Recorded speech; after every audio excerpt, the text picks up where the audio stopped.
الحمد لله نحمده ونستعينه ونستغفره ونؤمن به ونتوكل عليه ونعوذ بالله من شرور أنفسنا ومن سيئات أعمالنا من يهده الله فلا مضل له ومن يضلله فلا هادي له وأشهد أن لا إله إلا الله وحده لا شريك له وأشهد أن سيدنا ومولانا محمدا عبده ورسوله أما بعد فأعوذ بالله من الشيطان الرجيم بسم الله الرحمن الرحيم وقال ربكم ادعوني أستجب لكم إن الذين يستكبرون عن عبادتي سيدخلون جهنم داخلين بارك الله لنا ولكم في القرآن العظيم ونفعنا وإياكم بالآيات والذكر الحكيم أستغفر الله لي ولكم ولسائر المسلمين واستغفروه إنه هو الغفور الرحيم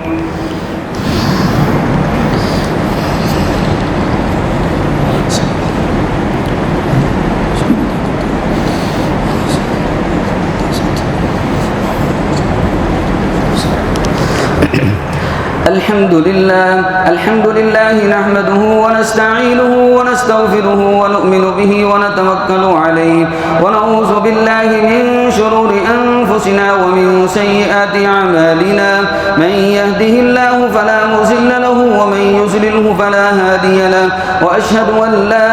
إله إلا الله وحده لا شريك له وأشهد أن سيدنا ومولانا محمدا عبده ورسوله أما بعد فأعوذ بالله من الشيطان الرجيم بسم الله الرحمن الرحيم إن الله وملائكته يصلون على النبي يا أيها الذين آمنوا صلوا عليه وسلموا تسليما اللهم صل على سيدنا ومولانا محمد وأزواجه وذرياته قال النبي صلى الله عليه وسلم أرحم أمتي أبو بكر وأشدهم في أمر الله عمر وأسبهم حياء عثمان وأقضاهم علي كرم الله وجهه وفاطمة سيدة نساء أهل الجنة وزينب وأم كلثوم ورقية رضوان الله تعالى عليهم أجمعين إن الله يأمر بالعدل والإحسان وإيتاء ذي القربى وينهى عن الفحشاء والمنكر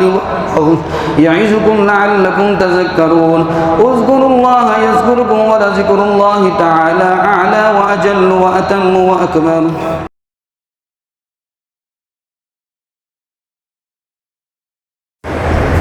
الحمد لله رب العالمين الحمد لله رب العالمين لا إله إلا الله الحليم الكريم سبحان الله وبحمده سبحان الله العظيم لا إله إلا أنت سبحانك إني كنت من الظالمين اللهم أنت السلام تبارك ربنا وتعاليك يا ذا الجلال والإكرام اللهم صل على سيدنا ومولانا محمد ربنا آتنا في الدنيا حسنة وفي الآخرة حسنة وقنا عذاب النار اللهم إني أسألك العفو والعافية في الدين والدنيا والآخرة اللهم अعني على ذكرك وشكرك وحسن عبادتك या अल्लाह हम आपका शुक्र अदा करते हैं आपने हमें अपने घर में बुलाया नमाज की हाज़िरी को या अल्लाह कबूल फरमा ले या अल्लाह हम सब का मस्जिद में आना कबूल फरमा ले या अल्लाह बच्चे आए नौजवान आए बूढ़े आए सब का आना मस्जिद में कबूल फरमा लीजिए या अल्लाह हम बड़े गुनाहगार हैं सियाकार हैं मुजरिम हैं या अल्लाह आपसे माफ़ी के तलबगार हैं या अल्लाह हमें माफ़ फरमा दे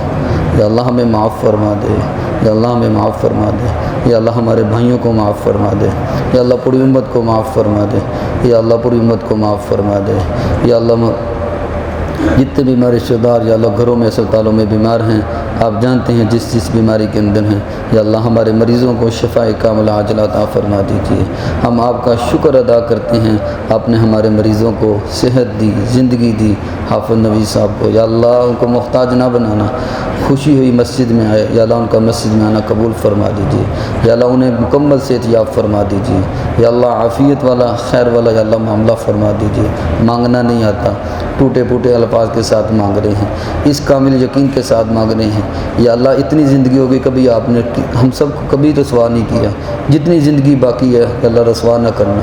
دنیا میں بھی یا اللہ آخرت میں بھی رسوا نہ کرنا،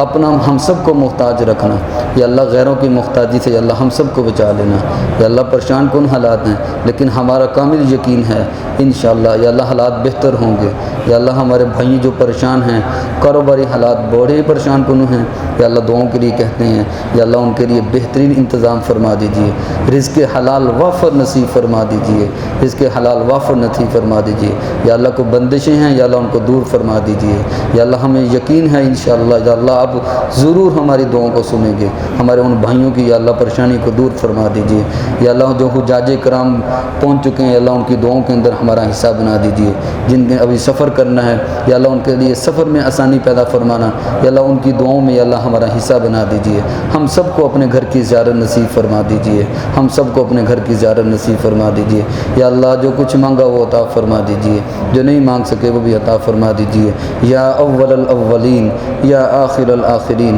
یا ذی القوۃ المتین یا راحب المساکین یا راحب المساکین یا راحب المساکین یا ارحم الراحمین یا ارحم الراحمین۔ صلی اللہ تعالی علی خیر خلقہ محمد وآلہ واصحابہ اجمعین برحمتک یا ارحم الراحمین۔